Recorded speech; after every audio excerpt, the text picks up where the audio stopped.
Thank you for inviting me to talk about exposure assessment, in particular dioxin exposure assessment and its impact on breast cancer. So breast cancer is the most frequent cancer among women in France and worldwide, and its incidence has more than doubled these last 30 years. Environmental factors are suspected to be breast cancer risk factor because of the endocrine disruptors properties of pollutants. Dioxin are environmental pollutants with endocrine disruptive properties. They include dioxin PCDDs and furan PCDFs. They are produced by incomplete combustion process involving chlorine source and are emitting from combustion industry and reservoir sources. Dioxins contaminate animal and food chains and accumulate in adipose tissue. There are several routes for dioxin exposure, but diet is considered to be the main source of dioxin exposure. TCDD is carcinogenic to humans and has been classified as carcinogenic by IARC. Because dioxin can act as endocrine disruptors and are also suspected to increase breast cancer risk. However, there is still controversy about the association with breast cancer because current epidemiological studies results are inconsistent in the literature. Our project relies on the E3N cohort, which is the French national prospective cohort and the French part of the EPIC study. This study involves nearly 100,000 French women born between 1925 and 1950 and members of teachers' health insurance plan. You can see here the design of the study. So the E3N women have completed self-administered questionnaires since 1990 about their health status, medical history and lifestyle. E3N women also fulfilled 2 diet history questionnaires in 1993 and 2005. And their residential addresses also have been updated during follow-up. So thanks to it, we could estimate the airborne dioxin exposure, which I will detail here after the methods. So we conducted a case control study nested in the E3N cohort, including about 4,500 cases and 4,500 matched controls, so matched by age, menopause status, and department of residence. The results I will present will be the early results of this study. Thanks to the diet history questionnaire, we could assess the dietary dioxin exposure and estimate its association with the risk of breast cancer risk within the cohort. Using the food consumption data from the questionnaire of 1983, so the Q3 questionnaire, and the food contamination data by dioxin provided by the French High Council for Public Health that reported dioxin concentrations measured in food samples collected in between 1996 and 1998. Thanks to the place of birth obtained in the first questionnaire, we could evaluate the urban-rural status of the women's birthplaces and investigate its impact on breast cancer within the cohort. So concerning the airborne exposure, I will detail here the methods. The assessment of the long-term airborne dioxin exposure at the individual level was very challenging because of the large territory to be covered over a 19-year period and the large number of dioxin-emitting sources in the territory. Because of this, we could not use atmospheric dispersion modeling to estimate the airborne dioxin exposure, and measurement data were too rare to allow the use of land use regression. So in this context, we chose to assess the airborne dioxin exposure of the H3N women with a geographic approach, developing a GIS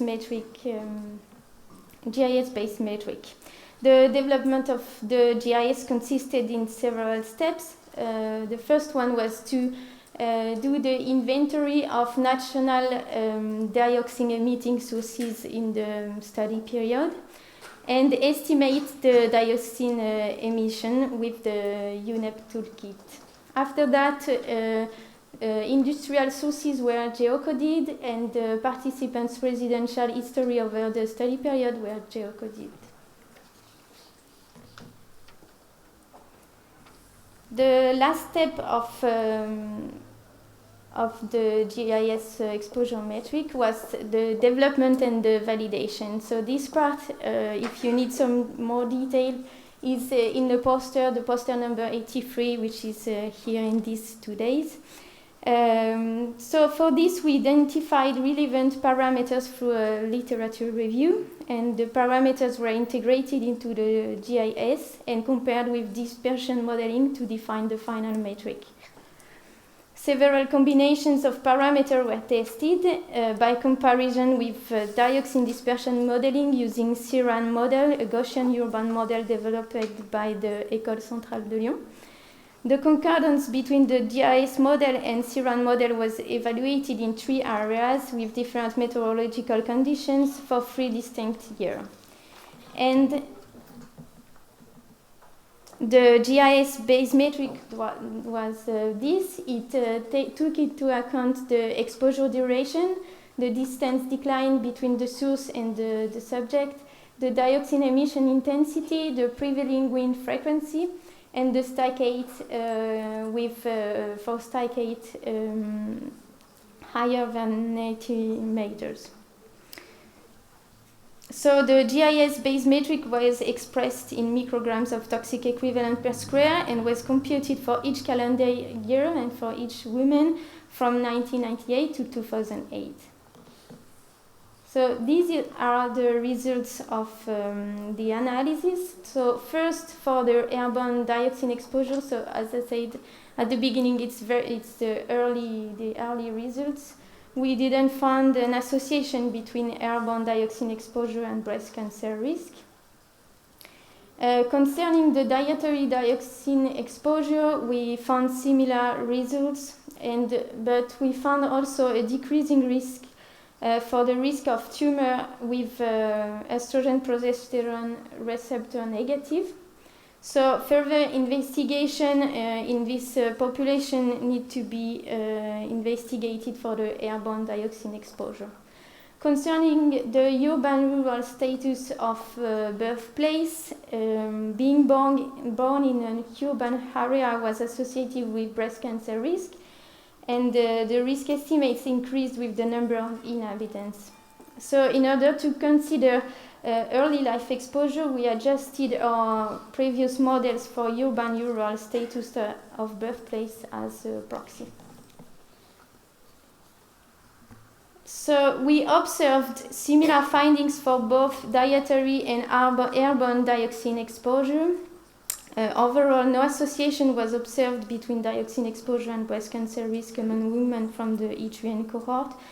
The strength of this work includes the large number of subjects and the information given by the H3N prospective cohort. We could consider the dioxin exposure from diet and estimated its association with breast cancer. Concerning the airborne exposure, it was the first study using a GIS-based metric. The GIS was developed through an interdisciplinary approach. It considered multiple industrial sources and influencing parameters and was validated with comparison to atmospheric dispersion modeling in different settings. We also faced difficulties in the assessment of dioxin exposure, which could have led to an underestimation of exposure and may explain the absence of association. First, regarding dietary dioxin exposure, we lacked information on the consumption of food produced near industrial sources, which could be more contaminated than the average. Second, regarding the airborne dioxin exposure assessment, we did not consider dioxin emissions from domestic activities and illegal activities, and we couldn't consider the lifetime workplaces exposures. We may also miss critical windows of breast development because we couldn't explore the association in the early life with estimations beginning in 1990.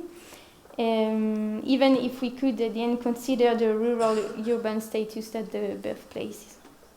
Finally, although we estimated breast cancer risk separately for dietary and airborne dioxin exposure, we did not explore their joint effect on breast cancer risk.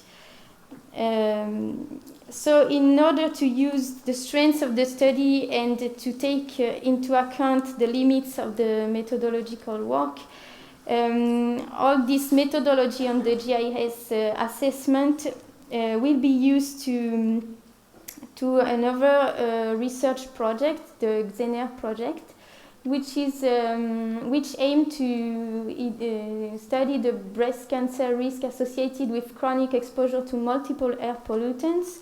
So in this project, we will develop a new questionnaire for the Eritrean women, asking the lifetime residential history, but also the workplace addresses and the school addresses, and also the mode of transport, and also domestic exposure. We will also investigate the joint effect of dietary and airborne dioxin exposure on breast cancer risk, and we will consider multiple air pollutants and their mixed effect on breast cancer risk. So thank you.